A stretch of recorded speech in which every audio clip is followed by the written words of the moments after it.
এটা বুঝি না যে কোটা আন্দোলনের টিকটিকি বড় হতে হতে কুমির হয়ে সেই কুমির আমাদেরকে গিলে খেয়ে ফেলবে সেপ্টেম্বরে। তো ওই সময় হাসনাত বা সার্জিস ওরা হচ্ছে সম্ভবত সেকেন্ড ইয়ারে উঠেছে আর কি, মানে ফার্স্ট ইয়ার শেষ করে সেকেন্ড ইয়ারে আসছে।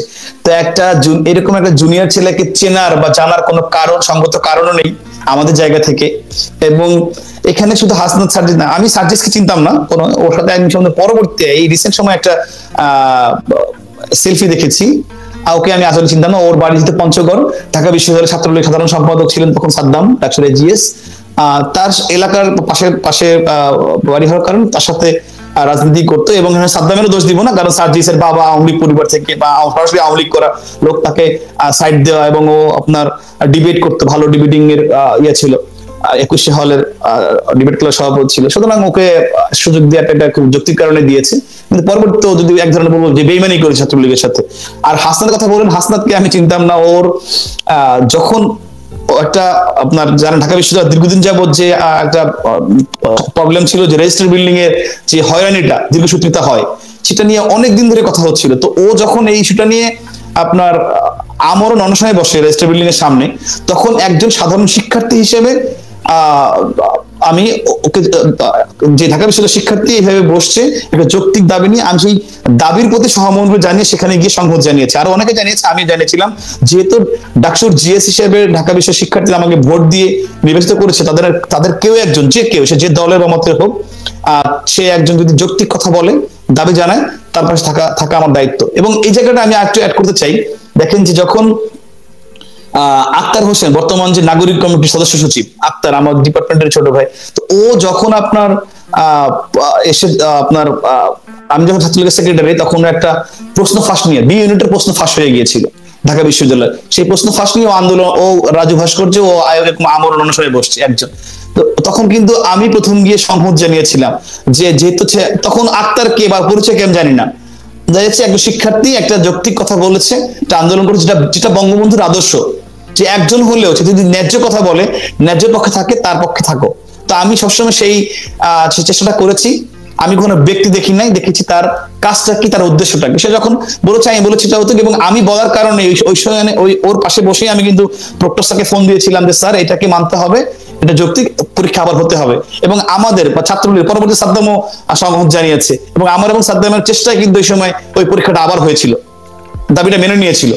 তো এরপরে আপনার দেখেন যে আরেকটা সমন্বয়ের সঙ্গে কাজ করেছে মহিউদ্দিন রহমানের একটা ছেলে। তো ও যখন আপনার এই যে রেলের দুর্নীতি নিয়ে কথা বললো, তখন তো ওর ব্যক্তি পরিচয় কি জানতাম না, ও একজন সাধারণ শিক্ষার্থী। আমি কিন্তু সেখানে গিয়ে এবং পরবর্তী ব্যারিস্টার সুমন ভাই জানেন, আমরা গিয়ে কিন্তু সংহত জানিয়েছি এবং পক্ষে দাঁড়িয়েছে যে 6 দিন বা 7 দিন একটা ছেলে দাঁড়িয়ে আছে। এখানেও আপনি দেখেন যে ও আন্দোলন করছিল 6 দিন 7 দিন, ও বসে আছে রেল স্টেশনে, একটা ছেলে, ঢাকা বিশ্ববিদ্যালয়ের শিক্ষার্থী, ও বিভিন্ন ধরনের কর্মকাণ্ড করছে। একজন রেল থেকে একজন প্রতিনিধি গিয়ে কিন্তু সাথে কথা বলে নাই, একজন এনএসআই, একজন ডিজিএফআই অথবা যে কোনো প্রতিনিধি রাষ্ট্রের গিয়ে কিন্তু কথা বলে নাই, বাবা যে কি হয়েছে, ঠিক আছে এটা আমি পার্সু করি, এটাকে বসে সমাধান ব্যবস্থা করি। তা আমরা যখন গেলাম, যখন স্পার্ক করলো, তখন কিন্তু আসলো। তো এইভাবে কে ব্যক্তির নামে কথাতে আমার কোনো সংশ্লিষ্টতা নাই। আমি আগে বলছি, আপনি এখানে হাসনাত বলেন বা রনি বলেন বা যে যাদের কথা বললাম আক্তার, এরা যখন ন্যায্য কথা বলছে, আমি এই দাবিগুলা, এই চেষ্টা যদি আমাদের ছাত্রলীগের একজন কর্মীর পক্ষ থেকে আসতো, আমি অনেক বেশি খুশি হতাম। যে ছাত্রলীগের, কারণ গভর্নমেন্ট থাকলে, গভর্নমেন্টের সঙ্গে সংশ্লিষ্ট আছে, তাদের তো উচিত যে কোথায় কোথায় কি অসঙ্গতি, কি সমস্যা, সেগুলো নিয়ে কথা বলে, সেটা আওয়াজ তৈরি, দাবি জানাই। তো ওরা এগুলাকে নিয়েছে একটা এজেন্ডা হিসেবে, এবং সেই এজেন্ডা দিয়ে ওরা লাইমলাইটে আসছে। এখন অনেকে অভিযোগ করছে যে এই যে তাদেরকে তাদের রাজনৈতিক পরিচয় বা রাজনৈতিক উদ্দেশ্য আছে কিনা এরকম একটি চিন্তা ভাবনা খোঁজ খবর না নিয়ে তাদের পক্ষে দাঁড়িয়ে তাদেরকে আলোচনার লাইমলাইটে নিয়ে এসে পক্ষান্তরে সরকারের বিরুদ্ধে যে ষড়যন্ত্র সেটিকেই সফল হতে আপনারা সহযোগিতা করেছেন, এরকম একটি আলাপ কিন্তু আওয়ামী লীগের বিভিন্ন জন, এই আলাপটা কিন্তু গ্রুপে টিকবে না। আপনাকে এখানে ন্যায্য এবং অন্যায্য দুটো দিকে যেতে হবে। কারণ আপনি আওয়ামী লীগ করেন কি বঙ্গবন্ধুর আদর্শতে করবেন নাকি? বঙ্গবন্ধুর আদর্শ আপনার কি শিখিয়েছে, আমাকে তো সেটা দেখতে হবে। আমাকে রুটটা, যে আপনি যদি শুরুতেই এরকম ভাবে এই ন্যায্য দাবিগুলো মেনে নিতেন, তাহলে তো আজকে এই দিনটা আসতো না। আপনি যদি জায়গা থেকে সেটি সরকার বা দলের উচ্চ পর্যায়ে জানাতে পারতেন। অবভিয়াসলি যখন এগুলো হয়েছে আমি তো এগুলো জানিয়েছি বলে তো সমাধান হয়েছে। আপনার কি মানে এই যে আপনার প্রশ্ন ফাঁস হলো, আমি ভিসি স্যারকে প্রফেসরকে জানালাম, আপনার যখন রেলের আন্দোলন হলো আমি ডিজি কে জানিয়েছি, মন্ত্রী মহোদয়কে জানিয়েছি, তারা বসে সমাধানের জন্য চেষ্টা করেছে, কমিটি করেছে। তারপরে আপনার যখন এই যে হাসনাত বসলো তখন আমি আমাদের ভাইস চ্যান্সেলর স্যারকে জানিয়েছি, স্যার সঙ্গে সঙ্গে দাবি মেনে নিয়েছে। তো এগুলো তো আমরাই করেছি, এগুলো তো এমন না যে ওদের আন্দোলনের কারণে হয়েছে। এবং বরঞ্চ আপনি বলতে পারেন যে এই আন্দোলনগুলো যদি আমরা অ্যাড্রেস না করতাম, না যেতাম, আমি না যেতাম, এগুলো আরো বড় হতো, একজনের জায়গায় 10 জন আসতো, এবং এই যে কোটাটা হলো এরকম একটা স্পার্ক তখন হতে পারতো। সুতরাং আপনি বলতে পারেন যে আমি এই আন্দোলন থামিয়ে দিয়েছি, তখন গভর্নমেন্টকে আর বেগ পোহাতে হয়নি। আপনি যখন ওই যে বললাম নিরবচ্ছিন্ন আন্দোলন হলো, আমি শুরুতে থামিয়ে দিয়েছি বলে গভর্নমেন্টকে এই ব্রেকটা পেতে হয়নি। ইনফ্যাক্ট আপনি যখন আপনি জানেন যে আমাদের এই আন্দোলন মাঝখানে আমাদের ধানমন্ডি পার্টি অফিসে রেপ হয়েছে, মার্ডার হয়েছে, এরকম গুজব ছড়িয়ে কিন্তু পুরো পার্টি অফিসটি অ্যাটাক করার জন্য মাত্র 50 গজ দূরে ছিল ওরা। যদি ওই দিন 18 সালে ওই দিন যদি ওরা পার্টি অফিসে অ্যাটাক করতো, ধানমন্ডি আমাদের দলীয় সভাপতি কার্যালয়ে অ্যাটাক করতো, তাহলে কিন্তু সঙ্গে সঙ্গে ওদের প্ল্যান ছিল, এটা শিবিরের প্ল্যান, একদম সঙ্গে সঙ্গে সারা বাংলাদেশে প্রত্যেকটা জেলা উপজেলায় পার্টি অফিসে অ্যাটাক হতো, যেহেতু ঢাকায় রাজধানীতে হয়েছে। এই প্ল্যানটা যখন আমি বলছি, আমি কিন্তু দায়িত্ব নিয়ে, আমি এককভাবে একদম দায়িত্ব নিয়ে সিটি কলেজ থেকে আমাদের কেন্দ্রীয় ছাত্রলীগের, আপনি চিনতে পারেন দেলোয়ার রহমান দীপু, উনি স্কুল ছাত্র সম্পাদক ছিলেন, তিনি সিটি কলেজ টিচার ছিলেন, তাকে ফোন করে সঙ্গে সঙ্গে আমি ক্লাস 7 এবং ক্লাস 9 এর একটা বাচ্চা ছেলে একটা মেয়েকে আইডি কার্ড পরিয়ে আমি পার্টি অফিসে নিয়ে গিয়েছি এবং ওদেরকে দিয়ে লাইভ করিয়েছি শিক্ষার্থীর প্রতিনিধি হিসেবে। সেই লাইভে ওরা পুরো পার্টি অফিস ঘুরে দেখেছে, দেখে বলেছে যে, আমি বলছি দেখো তোমরা প্রত্যেকটা একদম each and every inch corner of party office, তা দেখে ছাদে গিয়ে বলেছে যে না এটা গুজব, আপনারা বিশ্বাস করবেন না, আমরা প্রতিনিধি হিসেবে আসছি, এখানে কোনো মার্ডার হয় নাই, কোনো রেপ হয় নাই। এই ঘটনা আমি যে দায়িত্ব নিয়ে করলাম শিক্ষার্থীকে এই ঝামেলার মধ্যে নিয়ে এসে, এটা করার কারণে কিন্তু আর ওরা এই ষড়যন্ত্র বাস্তবায়ন করতে পারেনি। সুতরাং ষড়যন্ত্র ওরা করবেই, বারংবার করবে, চেষ্টা করবে। আমার কাজ হচ্ছে আমি কোনো লুপহোলস রাখবো না, আমি ওদেরকে সে সুযোগ দিব না। যে সুযোগটা আমরা এই কোটা আন্দোলনে এই 24 ওদেরকে দিয়েছি, সেই সুযোগটা দেয়া ঠিক হয় না। কারণ আমাদের ঘটনার মানে গভীরতা বা ওরা কি করতে পারে সেটা অনুধাবন করা উচিত ছিল। এই অনুধাবন করার যে ব্যর্থতা, এই ব্যর্থতা আমাদেরকে অবশ্যই মেনে নিতে হবে। এটা আমাদের অবশ্যই ব্যর্থতা, যেটা শিং মাছের মতো জিয়ে রেখেছি, বড় হোক তারপর দেখবো। কিন্তু এটা বুঝিনি যে কোটা আন্দোলনের টিকটিকি বড় হতে হতে কুমির হয়ে সেই কুমির আমাদেরকে গিলে খেয়ে ফেলবে, এটা কিন্তু হয়েছে। আচ্ছা গোলাম রাব্বানী, আপনার এবং আরেকটু বিষয় আমি অ্যাড করি ভাই, ছোট্ট বিষয় যে আমরা বারংবার এই সঙ্গে খুব সচেতন, যে জানি যে ওরা ষড়যন্ত্র করবে, এটা আপনি জানেন, আমি জানি, আমরা সবাই জানি, সারা বাংলাদেশ এটা জানা যে ওরা চেষ্টা করবে, অতীতেও করেছে।